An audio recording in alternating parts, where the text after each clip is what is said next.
You have to blow the whistle on that operation. There's nobody there to come and check things out. One of them turned out to have a civil fraud case filed against them that they lost to the tune of $2 million and was on the run from that civil fraud. Welcome back. My name is Jeff Gardner. I'm the manager at Troy's Mini Storage. We're doing an interview about interesting people, and I'm interesting. I love her big green truck. I've been working here about almost 2 years now. The owners are family friends. They had front-end people that they felt like they were kind of turning over every 6 months. The flowers are doing their thing now. It's beautiful outside. I'm excited. It's kind of a boring job for some people, but they also wanted someone who could take over deliveries and take up more of like a general management role as opposed to just front desk help. So they asked me to take over the job. First time doing the storage gig. How much time do you spend on average having to maintain this stuff? I try and do at least one day a week where I spend, just a couple hours spraying weeds and blowing out. I blow out units whenever they get vacated, but just making sure that everything is good. Like, this gets all like this. Just little things, keeping it out from blowing and getting up under their units mostly. I guess if you're watching this, you're like, no, not my face. What did you do beforehand, career-wise? Everything. Everything? Everything. I did a server, I sold roofs. I used to run a marketing company for marijuana. Oh, really? What was that like? That was different. In the marijuana industry, even in like a seed to sale place like Colorado, there's gray areas. They're cracking down on them, but those gray areas is where a lot of people try and start up new businesses, and so marketing was one of those. Marketing, transportation, it used to be, I think they now have licensing for it, but there used to be no licensing when it came from transporting, thank you Renee, have a good one, and marketing your product from one entity, one license, to another entity with another license, i.e. growers, manufacturers, and stuff like that. They have a license for that facility, but there's no licensing for the vehicle and the transportation for a long time. And so we worked in that gray area. We would be able to take people's product, transport it all around the city, provide samples, and give people insight into what different companies were doing. And eventually they ended up coming up with licensing that was kind of expensive and convoluted process to go through. So we just ended up kind of abandoning that company. Basically, all the middleman work in between different marijuana entities was not a highly regulated place. You didn't need licensing. You didn't need special permission. You could just start up a company that did the middleman work, going out and selling people's product. A cultivator can be a great marijuana grower, but he could be a terrible salesman. And so, he needs people to move his product. And so I can go to him and be like, I know lots of dispensaries that are looking for product, and I would go and sell their product for them. Oh, you like Oreos? Oh, dude, Oreos and coffee. Dipping my Oreos in my coffee with cream. It's bad. That's where all this comes from. They empowered cultivators with licensing to be able to develop their own delivery companies, and then also had licensing for just third-party delivery companies, and empowered those people to be able to create warehouses to have as sort of a neutral staging stations. So manufacturers and growers, which are two different licenses, could take their finished products, give them to a distributor with a warehouse that's licensed, and they're licensed to move that product to all sorts of different places. This means a lot more efficiency in the marijuana industry, and it's just better for everyone. It's better for, it's safer, better for the law, and better for businesses. I want 4 boxes of Thin Mints. Okay. Oh, shoot. And 2 boxes of Do-si-dos. Because those peanut butter cookies taste so good with milk. I mean, the Thin Mints are good, but they're not quite the dipping cookie you want them to be. They're not a dipping cookie, but they're my favorite. They're so good. Yeah, right. I was glad to be there during the Wild West phase of it, but once all that came out, it was just too expensive for me and my partner to continue doing. Wherever there's room for crimes of opportunity to be taken, i.e. Selling that marijuana to just random people, as opposed to just selling it to a licensed facility. That's safer because you don't know who you're selling that stuff to. Are they going to be moving it to minors? Are they going to be doing, what are they doing with that?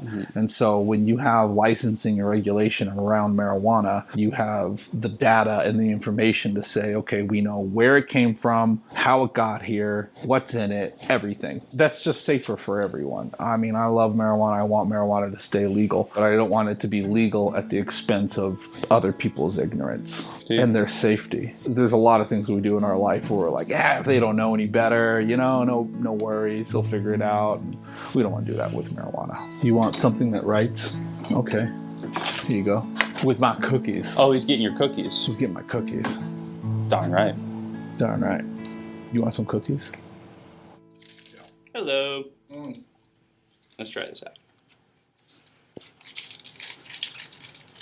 They're really messy. When we all think about the dangers of marijuana, especially versus alcohol, we think about the dangers to our body. And obviously marijuana, I don't think is as dangerous, but it can be, especially with the chemicals that are used to grow it. If you're not properly flushing your product, you're actually consuming salts. The nutritional salts that they use in like hydroponic growing and stuff, they can use a lot of it and it gets up into your plant. Not toxic levels, but levels that are not safe for you to continue to inhale. There's just a lot of things that come down to, when you look at tobacco, it's highly regulated. Even though it's terrible for you and they've bastardized it into this, nicotine monster, the regulation behind it, the proof that it is what it is there. That same thing needs to happen with marijuana. And then furthermore, marijuana is a big cash business. If you have corrupt entities using that and storing away cash for criminal purposes, that can lead to crime of other matters. In a lot of places, marijuana, before it was ever legal, was used to fund criminal enterprises like human trafficking or more harmful drugs, the sales of those things, robberies, buying illegal weapons, things like that. Again, I'm a big proponent of the marijuana industry. I love that we're legalizing marijuana because it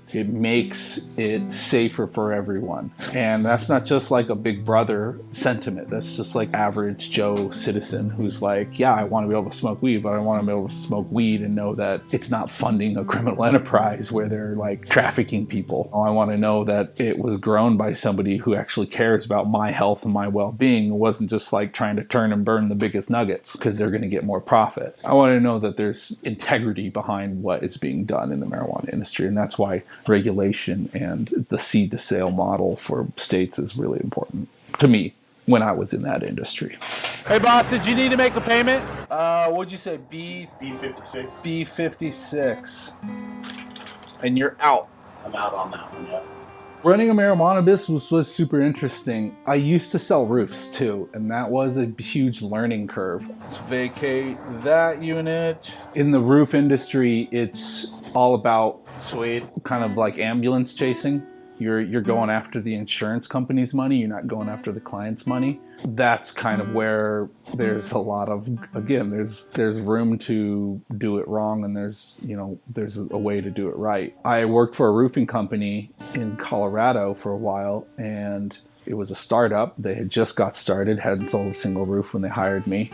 And I got on there and I started selling, and we started hiring more people, and we started selling more roofs. And, about almost a year went by. And the first few roofs that I had sold weren't on. I sold the roof, we took their insurance money, and the roof wasn't on the house yet. And that happens by not putting the checks from the insurance companies into escrow and then getting loans against your escrow accounts, which is how a legitimate insurance company does it. You get a check, an upfront check from your insurance company when you file a claim for a roof, and then you hire a roofer. And that upfront check goes into escrow account usually, and that roofing company then can either have its own money or borrow money against that escrow account to start the roofing and the production and get everything done. And then there's a second check that comes later, and that's usually what roofing companies use to pay their crew, pay everybody's check. Job's done, materials are paid for, here's our second check.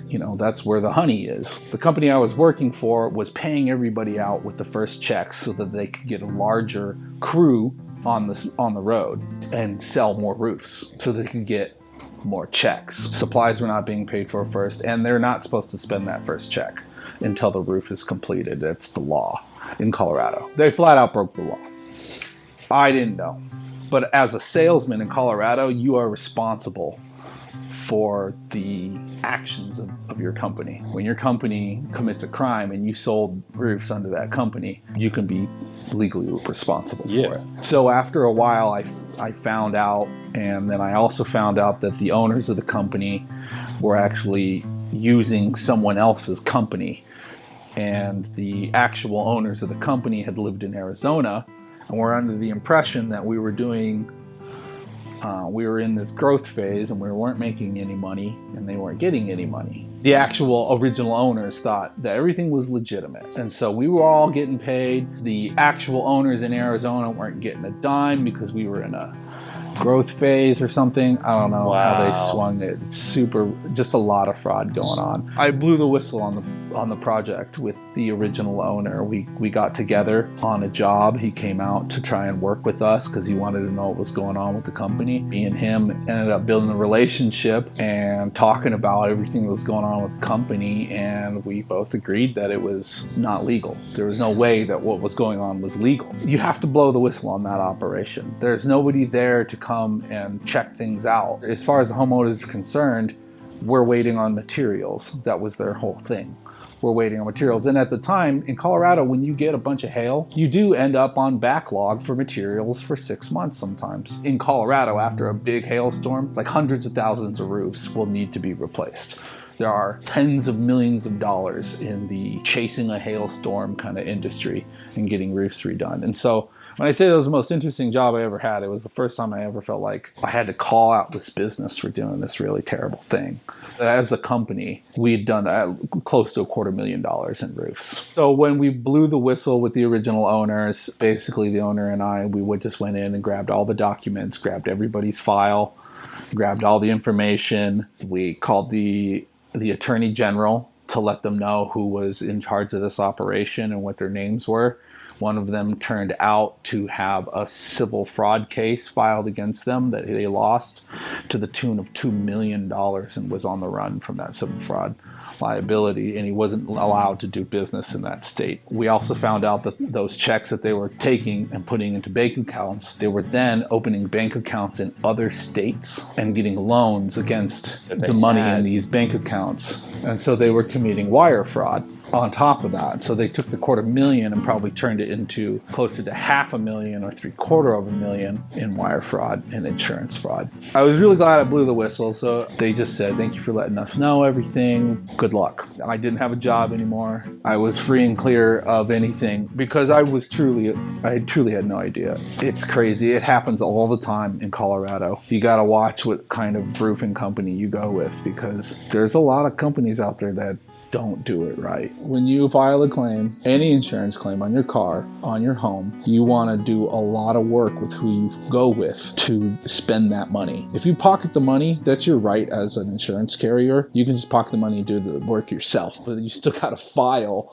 the work that you did. So you basically become your own contractor. If you hire another company to contract the work that you've filed an insurance claim for, you have to do your due diligence because you could find yourself in the midst of a very tangled insurance fraud scheme. You don't want that. When were you born? Just so we have an idea of like how old you are. July 30th, 1986 in nice. Denver, Colorado. I was a military brat. So I was born in Denver. We moved all over, spent most of my childhood in Hawaii, in Oahu. When my dad hurt his back, he was honorably discharged and we moved back here to Colorado. We lived in Washington, Idaho, California, all when before the age of 10. Like I didn't remember a lot of that. How long have you been in Idaho now? 5 years, almost 6 years now. Okay. I've been in Idaho. My dad's family is from North Idaho, from Sandpoint. They've lived here since the 60s. It's strange because it's a logging town and the logging community has always been pretty prevalent and it's still pretty prevalent. You know, growing up here, there's always been kind of a saying like it's really beautiful, but you can't eat the scenery. I'm sorry, Mac. I want you to be included. So we're not going to do a chocolate thin mint. It goes in hand with the lack of economic prosperity here. Like, you're either in the logging industry, we'll do a do-si-do, because you can eat a do-si-do, or you're got 3 jobs. Oh yeah, it's got peanut butter in it. I swear it's good. You know, like you're a server working from home, but there's not a lot of opportunity up here until I think the last 5 or 6 years. There's been like research companies like Coachella, some tech companies. The airport has attracted some aviation companies, obviously for the ski resort and for the lake, the resort life. So we have this seasonal economy of the summertime. Everybody flocks here and vacations, and then our 7-month-long winter hits, and either you try and stay and realize I don't like 7 months of winter, or you're like, cool, I can ski for 7 months. You know, like, I don't think it's changed a ton. I think there's some things that people talk about, you know, the town changing a little bit here, the bypass. The highway used to go through downtown Sandpoint, and all the trucks would go down First Street. Every semi, everything would go down First Street. You could sit out there on First Street at McDuff's before and watch semis go by. Logging trucks and dump trucks, everything just would go through downtown, and then they put in the bypass. And now it's more like the quiet town. It's a walking town. It's always been a walking town, but it's crazy that the highway used to go right through town. I like to pick mushrooms. I usually take off springtime around May and June to go pick morels and go hit up all the burns. You know, we get a lot of wildfires up here in North Idaho. Hard to reach area for firefighters, so they just kind of burn large sections of the woods, and my dog Mac and I go out and pick mushrooms for a couple weeks. It's great business. Morels are close to $40 a pound when they're in season. That can be really lucrative. I like to take them, bring them to restaurants, and I just get the store credit. Just give me a gift card to your restaurant instead of cash. And that is better for them because then they're paying like retail value, but they're really paying it with resources at cost. It's more like they're paying a half price. For me, that's valuable because then I can go out and eat or bring out, you know, go on a hot date with someone and not spend a dime. I'm just like, boom, here you go. And I did it by spending a day in the woods. I went horseback riding for the first time since I was like 19. What was that like? This weekend. It was awesome. I met a girl online, and she's a horse girl, was a trainer all her life. It was cool. I want to get horses because we have that 20 acres up in Naples, so it's nice. It's 20 acres up against 80,000 acres of state land. So it's like all state land behind us, can't be developed, and then below us, like the community, we have like this community of houses, and then surrounding that is MacArthur Lake and the Wyman preserves. They just logged a whole big section back there. It was very sad because there was a lot of old growth back there that was really beautiful, and they didn't just like go in there and like selectively log and really leave a lot of like the drainage, old growth and stuff like they should have. An ethical logger would not log old growth out of a drainage area. I mean, maybe not an ethical logger, an ethical conservationist. You know, like tree cruisers are the people that select all the trees for the loggers. The picks and do not picks. Whoever did the cruising, so the land back there just switched from IDL to state land. So it was like private to state, and they flip it like every 35 years. It's a caretaker relationship.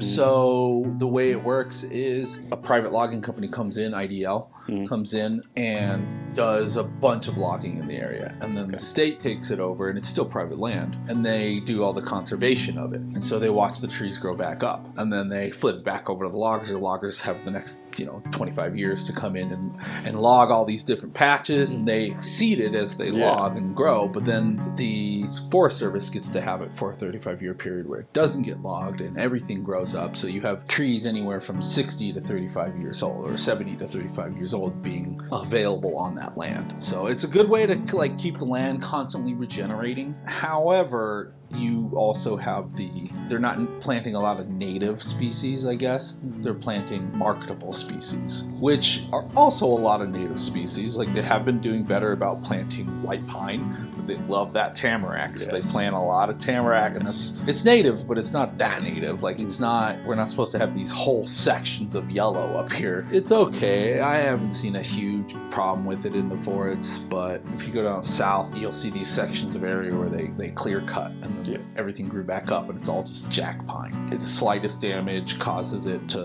blister and be susceptible to all sorts of diseases. And so I think forest management is so important. I get so enraged when I drive by and I'm just like, ugh, what an ugly forest. Like, why would somebody do this? And then you see these beautiful areas where people have maintained it and it looks like a national park. That's so awesome. I love people like that. That's kind of fun. I also like to frisbee golf when I can. I haven't been doing it as much, but I used to do it a lot. That was actually one of my first jobs. How is that a job? Well, people would go to a course and play frisbee golf, and your disc would go on the water or it'd go in the weeds. And that was me out there picking them out, finding them.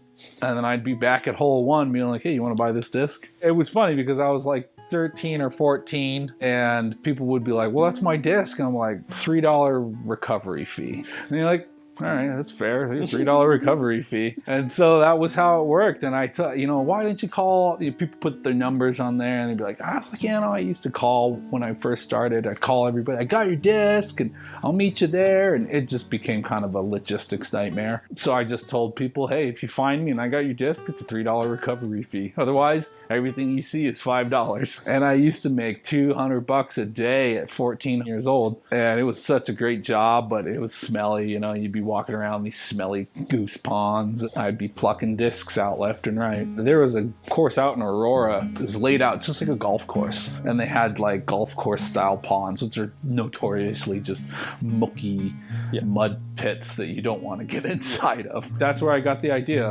was people who used to go out and find golf balls at a golf course and sell Titleist balls for, 50 cents a piece. That's where I got the idea. And I went and did it with the frisbee golf discs. It's a lot more lucrative. You can charge $5 a disc and you pay $20 for them new. It was a fun job. You spend all day outside. I would drive all around Colorado from course to course. I got really good at frisbee golf. Sometimes I'd try and caddy for people, give them tips on how to be a better frolfer. It was fun, man.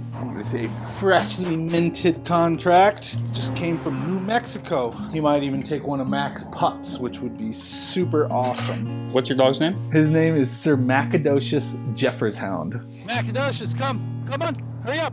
How old is he? He's almost 2. He was born June 20th of 2022. I got him from a local lady who used to do like hound dogs, and she got out of hound dogs for a few years and then wanted to start trying to breed Labrador retrievers.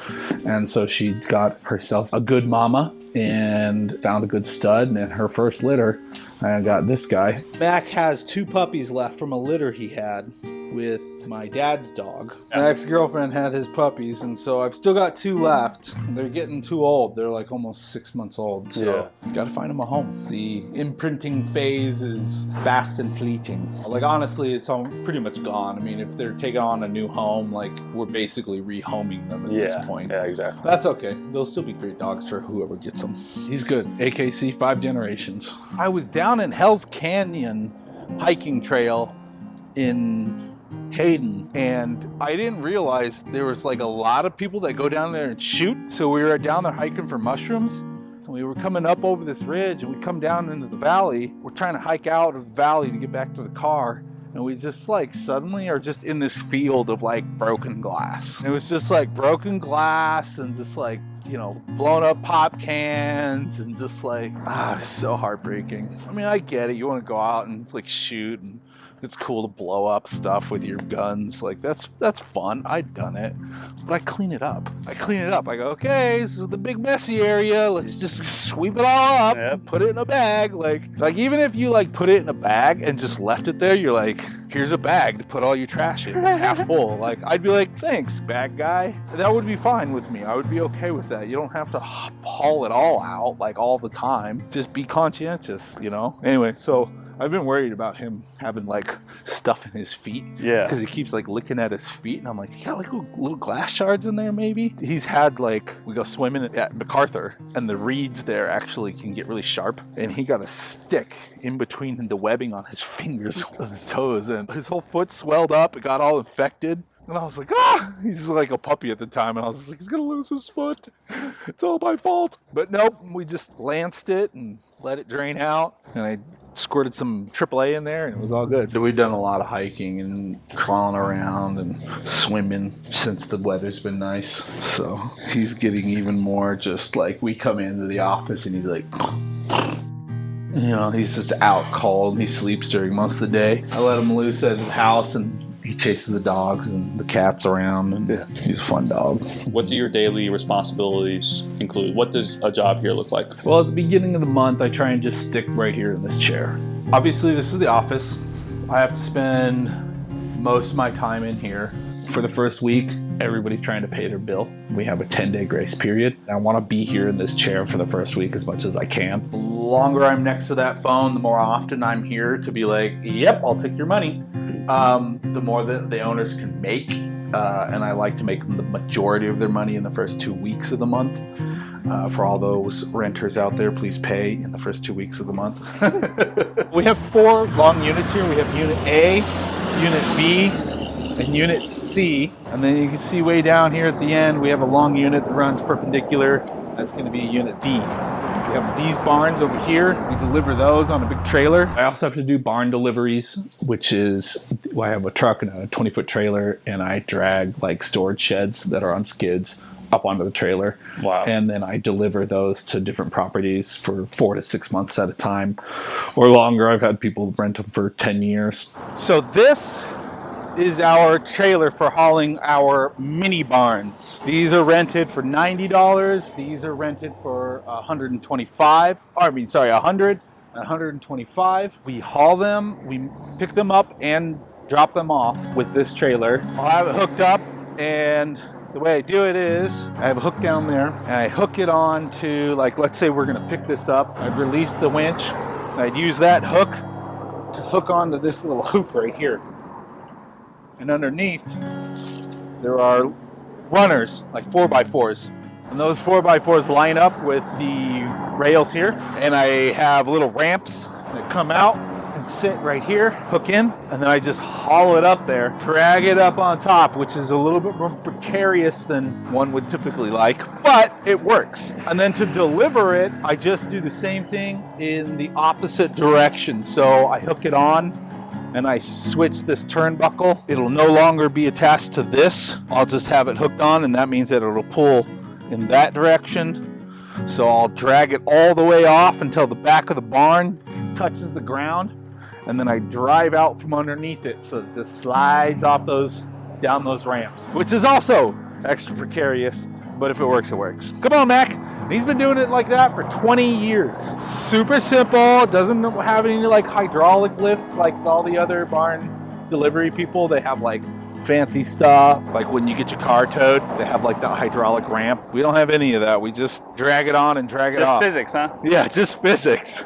Exactly. I just picked one up the other day that was, the whole bottom had rotted out almost because it just been sitting there for 10 years in kind of a wet spot. But that's whatever. I mean, we got more than our money's worth out of it. You did? Oh, yeah. I mean, we rent them for, close to $100 a month.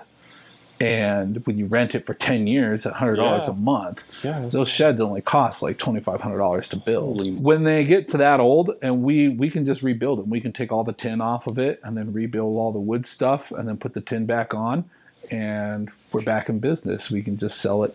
We can go ahead and rent it out again. Renting them out is lucrative. It's great, especially if you know what you're doing. You're building them yourself. It's great. Very lucrative. So this is my utilities unit. It's where I store all the extra parts, got the lawnmower, I recharge batteries for the trailer, I got all the lubes and all the oils, I got kind of like a spare parts bin back there, got all my landscaping stuff here, pretty much everything I need. This is a bunch of tar for when I'm retarring cracks in the road, and a golf cart. Doesn't currently work, wish it did. Then we gotta go lock one unit because they didn't pay their rent. Actually, I think this person might have health issues, so we'll see. But they haven't paid their rent, so I can't let them back into their unit. Unfortunately, I waited 4 months for this person. That's a lot of patience. Can't have 4 months delinquency. People move out of their unit. What is the positive and negative aspects of working in storage? Most often when you need storage, it's because you've had some sort of crisis event in your life. A lot of people come in here Yeah. and they just got a divorce. They just, got kicked out of their house. They were evicted, or, I'm going to prison. I got to put my stuff into storage. Or there's people that have these trying times and they need to store their stuff. We're glad to be here for them in their trying times. No, you were caught up for a while. It's fine. Things are hard this time of year because you're just getting back. Work is just starting again. We don't ever want to take advantage of someone in their trying times, and that's kind of our shtick. Is we try to keep things really affordable. We're about 20% cheaper than any comparable storage facility in the area. That's fine. We'll get you taken care of, and we like to keep it that way. We've been here a long time, so $80 before the 10th, and I don't even have to waive your late fee. But if you get in after the 10th, it's fine. You let me know, so we'll waive that for you too. We've had people try and live in their units. It's $100 a month. And if you can get in and out without me looking at you, I may not know you're in there, And they're insulated, except for the doors. They're not heated. But we've had people try and live in them, especially like in the summer months. I've had to go out there and tell people that they can't be spending 8 hours at a time with the door closed inside their unit. You're living in your unit at that point. And that's hard. That's sad. They don't got other places to go. They got to go find some other place to be. It's hard when people die. You know them. They come in all the time. Sweet little old lady, sweet little old dude. And then one day they stop coming. And a month later, they're like, oh, their family contacts you. And they're like, yeah, they passed away. And now we got to find what to do with all the stuff. We got to deal with that. So this is my spare unit that I used. I'll store when people abandon their unit, we foreclose on it. I'll either sell it as is, or I have to take possession of it, and I'll take whatever I can to the dump and sell the rest. So I store all that stuff in here, or whatever else I have that needs to be stored in here. Getting back to the people living out of their units, legally, what is the problem with that? Like, I understand why that's a problem, like business-wise, but legally, what is the problem with that? Well, first of all, when you rent space at a storage facility like this, and the facility's licensed, you're not actually renting the walls and the door, you're renting the void in them. That's why you don't get charged sales tax when you rent here at the facility. If I give you a storage barn, you have to pay sales tax every month, or I have to pay sales tax every month, which I charge to people because I took you an actual product. I took you a physical thing. Here, you're not actually renting something physical, you're renting empty space. And with that empty space, it doesn't qualify as a home. It's just empty space. So you don't have a toilet, you don't have a roof, you don't have walls, you don't have a door. You don't own the walls. You don't own any of that. None of that. That's you're not renting that. Of the... Yeah, we just built it around the empty space that you're renting. That's why we put deposits on there. If you damaged my unit, I can't be like, as the renter, you need to file your renter's insurance and have them. Nope, you rented the space and I got suckered into this deposit. There's liabilities and there's issues, but yeah, when you rent from a storage facility on site, you're renting the void. We own the doors, the walls, the floor, everything. I guess I should be more careful with your unit then. I'm just messing. Yeah. What's the most positive side of working a job like this? Like, what's the, like every job has its perks. What's the perks of this? Well, I mean, like I said, a lot of people are down when they come here, and it can be really helpful. Last Christmas, I had somebody who was about 6 months behind on their unit. And I'd been contacting them every month. Hey, man, we really need to get you some double payments on here. I went out and had to lock them out. It was one that is delivered to their property. And that was his business. He had all his tools in there. And was like, I need money before I can unlock your unit. So we worked out a deal, and it was around Christmas time, and he was going to give me a whole bunch of money, and I was going to unlock the unit for him. And I decided, we've been working, we've been having good communication, you've been making monthly payments so you're not falling further behind, but you're not catching up. I appreciate the effort. How about you only pay half of what you were just going to pay? You spend the rest on Christmas gifts. Go do your thing. Yeah. And then I'll contact you in the new year, and we'll start making expedited payments 2 months at a time. Thank you so much. It's good. It was good for him. He was able to do Christmas, and we caught up together again. and got him caught up sometime in like April. It was good. It was beneficial for him. He was able to keep his business going. Everything worked out, but he was behind a lot. And normally that's a point where, and if you have a storage shed, the eviction is pretty brutal because I own the storage shed. So if I come evict you, I can't take the shed full of your stuff. I have to evict you on site, which means that I just take all your stuff out of the shed and I put it on a tarp, and I put a tarp over the top, and I go, bye, and I take my shed. That's rough. I've only had to do it one time. They were over a year late. Finally, we just said, I'm sorry, you're not going to catch up. We're not going to be able to work this out. Yeah. And we just had to go and take all the stuff out and go retrieve our property. That's a bummer. So this is where I screwed up. So we had a lot of snow. When we push all the snow out, so like especially in this area, this little square, I try to push it all back here in this ditch. What happens inevitably is sometimes I don't get it pushed back far enough, and then it'll rain a little bit, and then it'll freeze, and that mound of snow that I didn't get pushed back far enough will be an impenetrable wall. And I can't push it in there. I can't keep pushing it in there. So then I gotta kind of like push it up over here. I try not to push it up against the fence, but the last year it got all pushed up against the fence inevitably. But that's all right. We'll fix it. You can see where it's come undone, and I've got to get some pliers to get this all mended back together. Well, I thought the fence was gonna fall down, but it kind of sprung back up. This is all broken off because I had the skidster, and I was taking the snow that was ruining the fence and trying to lift it up over the fence and then drop it on this side to push it back in the other direction. I just like kept catching the top line, and then it froze to the fence and kept like melting it this way, and like this was all warped out. And yeah, we'll just try not to show this to the boss, you know? Right. What is your most interesting experience in life? Everyone has kind of like that one thing that they're like, that was weird. What was that for you? You know, one time we were on a fishing trip. We were fishing over on the islands in Priest Lake, and we were just slaying the trout. And this eagle came down and took the trout that I was reeling in, and I started flying around with it and wouldn't let go.